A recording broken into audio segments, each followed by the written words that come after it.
Continuando con los conceptos y la definición ya formal de los elementos que forman parte del estado de resultados, insisto siempre que hay que dar contexto y hay que hablar del orden que hay que llevarse antes de llevarlo a la práctica.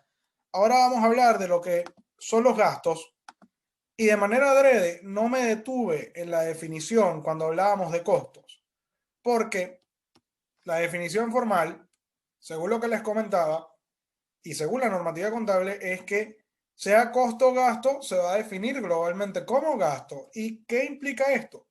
Son desembolsos, son egresos, son decrementos o disminuciones en los beneficios económicos de la empresa. Hay un decremento cuando se tiene que recurrir a una salida de recursos que se va a producir a lo largo del periodo contable. Como les decía aquí, ahora se va a hablar de en forma de salidas o disminuciones del valor de los activos cuando se liquidan, o bien por la generación o aumento de los pasivos cuando alguien se endeuda. Esto va a dar como resultado una disminución o un decremento en el patrimonio, en la riqueza. Entonces, lo que te quiere decir esta definición es que efectivamente, cuando alguien se endeuda o cuando alguien tiene que pagar, se aplican una serie de gastos que primero se reconocen, ¿de acuerdo? Se reconocen en la contabilidad y en su momento, que puede ser diferente al reconocimiento inicial, se hace el pago. Entonces, cuando hablamos de gastos, básicamente tenemos la misma clasificación, igual que los ingresos, solo que aquí va a cambiar claramente el tipo de cuenta. Hay unos gastos ordinarios producto de la actividad medular del negocio que recuerden los gastos complementan, ¿verdad? Lo que es el proceso productivo. Entonces se habla de gastos de ventas y gastos administrativos. Se habla de gastos extraordinarios cuando se recurre a pérdidas en venta de algún activo, cuando se vende por debajo de su costo, ¿ok? O cualquier diferencial cambiario, cuando aquí hay una pérdida, que también se maneja, como les decía en el video anterior, en operaciones o entornos que son transacciones multimoneda, cuando se habla de divisas. Y se habla de gastos financieros cuando la empresa debe pagar intereses porque le pidió, puede ser crédito o se endeudó con otra empresa o con una institución financiera, por ejemplo un banco, o cuando tiene que pagarle dividendos a los accionistas, que pueden ser personas o pueden ser empresas que invirtieron en el negocio. Y claro, se habla de gastos no operacionales que no tienen nada que ver con ventas o temas administrativos. Todo gasto operacional, como estos que están acá, se puede o debería ser clasificado como u otros gastos o como gastos financieros. ¿De acuerdo? Entonces, bueno, ya aquí tienen la otra perspectiva, que es el espejo de los ingresos. A nivel de estructura del estado financiero, los ingresos suman y costos y gastos restan. Quiero tomarme un momento para especificar un poco sobre lo que son los gastos operativos, también se les llama gastos operacionales, que se pueden dividir usualmente en dos. Se habla de gastos de ventas y se habla de gastos de administración. No confundan el costo de producción o el costo de ventas con el gasto de ventas, porque de nuevo hay que distinguir cada definición. Cuando hablamos de un gasto de ventas se refiere a aquellos gastos que se incurren para poder comercializar el producto, es decir, todo lo complementario que sea justo y necesario para poder llevarle el producto al cliente y que se pueda generar una transacción. Algunos ejemplos son, por ejemplo, comisiones de vendedores que forman parte de un departamento que hay que pagarles por el hecho de que ellos se prestan para poder o buscar que los clientes haya un incentivo para poder vender, cualquier flete, cualquier gasto asociado a planes de marketing y la inversión en redes sociales. Es muy interesante, sobre todo en e-commerce o en estos negocios electrónicos que cada vez vemos más en plataformas web o sí, en redes sociales como Instagram, Facebook, TikTok, Mercado Libre. Entonces, claro, tiene que haber un esfuerzo, ¿verdad?, por parte de la empresa en generar estos desembolsos de gastos de venta que van a ayudar o van a propulsar a la generación de ingresos. ¿De acuerdo? Entonces aquí tenemos algunos ejemplos. Los gastos administrativos, por otro lado, son todos aquellos desembolsos que se generan por concepto de papelería, material de oficina, nómina, insumos, es decir, sí, nosotros tenemos que vender un producto y tenemos un espacio físico y tenemos que, pues, hacer una serie de trámites y necesitamos insumos o materiales para poder hacer nuestras actividades, entonces se tiene que acudir a estos gastos de administración. Y lo importante es hacer una buena diferenciación de los gastos y una correcta clasificación para que la información financiera, recuerden el objetivo, se pueda presentar de la manera más específica y más razonable posible. Entonces aquí les dejo las partidas más detalladas, más desglosadas. Quiero hablar también de una serie de gastos que son adicionales a estos operativos, que es importante conocerlos y ver cuál es su tratamiento, porque suelen ser específicos. Y es importante aclarar sobre todo lo que es el gasto de depreciación, que puede ser un concepto que es difícil de ver al comienzo, pero que sin duda es fundamental para todo lo que vamos a hacer posteriormente, sobre todo cuando vayamos a elaborar flujos de caja. Fíjense, les voy a dar la definición, primero formal, técnica, que quizás sea difícil o bueno, no es tan digerible, mejor dicho, y luego se las voy a traducir y voy a hacerlo más amigable. El gasto de depreciación de un activo o de una inversión representa la distribución sistemática o asignación del costo de este activo, que suelen ser activos fijos, es decir, activos a largo plazo, a lo largo de su vida útil. Con vida útil me refiero a la cantidad de años que se va a incorporar este activo y va a ser utilizado en el proceso productivo.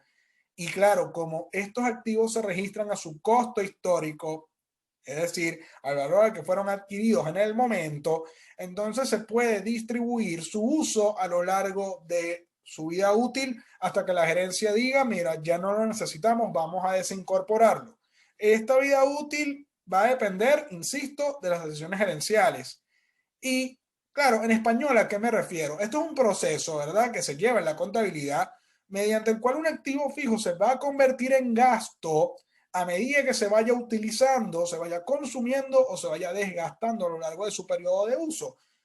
El mejor ejemplo que yo les puedo dar, bueno, podemos comenzar con algo sencillo, un carro que se va a ir depreciando a medida que se vaya utilizando, se vaya manejando y adquiera kilometraje. Claro, cuando ustedes venden un carro o sí, un automóvil, un vehículo, piensan en a ver cuánto kilometraje tiene porque en función a eso su valor de mercado puede disminuir. ¿Me explico? Claro, hay países o hay situaciones atípicas en economías donde los automóviles pueden inclusive revalorizarse, pero ahí tenemos un ejemplo. Tenemos, por ejemplo, activos como los pupitres de la UCAP, que pasan los años y pasan los años y cada vez se van desgastando. Hay ejemplos también como maquinarias, que va a depender de las horas hombre que tenga, de si se le tiene que hacer algún mantenimiento, alguna reparación. Entonces, ese seguimiento se hace contablemente con una cuenta que, bueno, son dos, lo que es el gasto de depreciación del periodo del año y la depreciación acumulada que tenga este activo a lo largo de los años. El mejor ejemplo que yo les puedo dar de la depreciación es una relación, una pareja. A medida que se vaya consumiendo la relación, se va a ir desgastando. Tiene una vida útil, a pesar de que eso suene un poco pesimista, porque cuando tú te enamoras de alguien, quieres estar con una persona, tú esperas que sea a perpetuidad, que sea para siempre. Pero ciertamente se puede aplicar la lógica financiera, inclusive una relación de pareja. Y claro, a medida que se vaya desgastando, van a consolidar su amor, van a pelear, van a discutir y bueno, va a pasar por todo un proceso. Las relaciones terminan o se mantienen. Entonces, la realidad es que se puede, ¿verdad?, determinar un gasto de depreciación por periodo y va a depender de la metodología que se vaya a utilizar. Esto se ve más en materias de contabilidad. Nosotros nos vamos a quedar con esta que está acá, que se llama el método o metodología de línea recta. Y vamos a hacer algunas excepciones, porque ¿qué se puede depreciar? Básicamente cualquier mobiliario, cualquier vehículo, galpones, todos los activos fijos que no sean terrenos, porque los terrenos no se deprecian, es importante hacer esta aclaratoria, porque tienen una vida útil ilimitada, tiende a infinito, porque los terrenos se van a quedar allí, ¿de acuerdo? La única manera de que un terreno se, digamos, desgaste o deprecie, entre comillas, es que haya algún fenómeno o catástrofe natural, un tornado, imagínense, por ejemplo. Ahora, la diferencia, ¿verdad? Con los terrenos, casos como por ejemplo las minas, las canteras y los vertederos son casos excepcionales que tú pudieras decir, ok, esto sí se deprecia, pero tiene que ver con actividades económicas más específicas. Entonces, ¿qué es lo que yo me voy a quedar de esta lámina? Que la depreciación lo que te mide es cuánto se ha consumido un activo fijo y estos activos los vamos a ir depreciando con esta metodología que es muy sencilla. ¿Qué tenemos que hacer? Hay que tomar el costo del activo, es decir, el valor en el que está registrado en la contabilidad, y lo dividimos entre la vida útil, y esta data usualmente siempre se da en los ejercicios. Algo que es importante, que quiero aclarar, lo digo una vez y lo voy a repetir más adelante cuando estemos más avanzados, es que la depreciación no representa la pérdida de valor del activo, porque mucha gente piensa, ah, bueno, a medida que yo voy utilizando, ¿verdad? Mi maquinaria o estoy en mi relación, va perdiendo valor en el tiempo porque, bueno, se va depreciando y cada vez, bueno, se va desgastando más. Es algo muy usual, pero es incorrecto el concepto. Cuando hablamos de pérdida de valor, hablamos de que un activo se está deteriorando. Y cuando se está deteriorando, implica que los beneficios económicos futuros que pueda generar son menores a su costo. Ya allí tendríamos que aplicar matemáticas financieras porque habría que ver cuál es el valor actual de los flujos de caja. Recuerden que eso es lo que genera valor. El valor presente de los flujos de caja de ese activo en el futuro, compararlo con el costo. Eso es pérdida de valor, pero la depreciación es simplemente un constructo contable. Yo voy a ir llevando el uso de mi activo. Eventualmente va a dejar de tener vida útil, en la contabilidad va a dejar de valer y yo simplemente lo vendo o lo desecho o lo desincorporo. Eso es todo. Entonces, esta es la división que vamos a hacer. Muy sencilla, ¿de acuerdo? Para poder calcular, porque así como está el gasto de depreciación de un año, para poder calcular la depreciación acumulada, que es otro tipo de cuenta, ¿ok? Tenemos que tomar la depreciación acumulada del periodo anterior, porque cada año se va haciendo el registro, y se le suma el gasto de depreciación del periodo actual. Por eso pongo aquí N-1, que es el periodo previo, y el periodo actual que nos tocaría revisar. Como pongo aquí en la nota, el gasto de depreciación se le suma a la depreciación acumulada para obtener el valor del periodo. Es importante hacer la distinción. Una cosa es el gasto de depreciación, que valga la hiper mega redundancia, es un gasto, pero la depreciación acumulada es una cuenta de activo que reduce el valor de los activos fijos y su registro es contrario al de los activos fijos. Si un activo fijo aumenta por el debe, entonces la depreciación acumulada es un activo, pero aumenta por el haber de la cuenta. Se mantiene el equilibrio. Y lo vamos a ver más formalizado cuando hagamos los estados financieros. Sí, el tema de la depreciación, lo reconozco, es difícil de abordar, pero una vez que se entiende la lógica es bastante ilustrativo.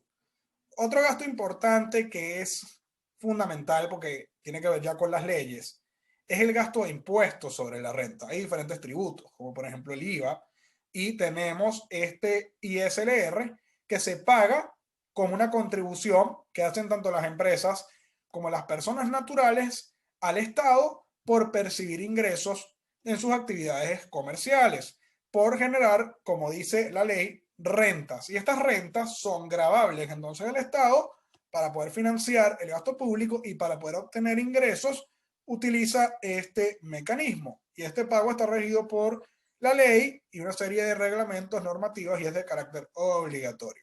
Entonces, si yo tuviera que agarrar ahora lo que es la ley, tomar el librito, ¿verdad? Y revisarlo, hay un artículo, y me estoy refiriendo más que todo a la ley venezolana. Claro, dependiendo del país la legislación es distinto, pero si yo me voy al artículo 52 de la ley del impuesto sobre la renta, se dice que el enriquecimiento global neto anual obtenido por los contribuyentes. Entiendo que esto es un lenguaje ya de abogados y un poco técnico, pero el enriquecimiento global se refiere a los ingresos, ¿verdad? Que obtengan los contribuyentes a que se refiere el artículo 9 de la ley se va a grabar, salvo disposición de lo contrario, con base en la siguiente tarifa en unidades tributarias. Entonces se habla de lo que es la tarifa número 2, ¿ok? Que aplica para las empresas dependiendo de su volumen de operaciones y de las rentas que pueden obtener. Usualmente, porque de verdad no me voy a dedicar demasiado a esto, no estamos en una materia de derecho tributario. Las empresas venezolanas usualmente tienen que pagar el 34% por concepto de impuestos y esto sale de las utilidades. Esto sale de las ganancias y esto es fundamental para armar el estado de resultados una vez que tengamos nuestra ganancia. Y como pueden ver, esto sale de la ley del impuesto del artículo 9 que se menciona acá. Declara y paga el impuesto sobre la renta, es así funciona. A ver, hay maneras de hacer este cálculo. Yo de verdad que lo voy a simplificar, ¿no? Porque aquí dice que el gasto por concepto de impuestos se puede calcular de esta manera. Hay que considerar la utilidad o ganancia, por eso hablo de capas y niveles. Vamos tomando ingresos, restamos costos, restamos gastos, vamos generando ganancias y tenemos que llegar a este punto de generar una utilidad antes de impuestos y se multiplica por T. T es impuestos en inglés, taxes. Se habla de la tasa efectiva de impuestos y va a depender de cada país y va a depender de cada ley. Este dato se da, ¿verdad? En los ejercicios, pero a veces sucede, ¿verdad? Que no tenemos una tasa efectiva, pero conocemos el monto del gasto de impuestos. Entonces, esta tasa efectiva de impuestos se puede calcular despejando la T de la fórmula. Se toma el gasto de impuestos y lo que se piensa es cuánto representa este monto sobre el total de las utilidades antes de impuestos, que se le llama Y. Y como es una tasa, se multiplica por 100. Va a depender, ¿no? Porque tenemos una tasa por ley, pero también hay unas tasas efectivas de impuestos que va a depender de cada empresa.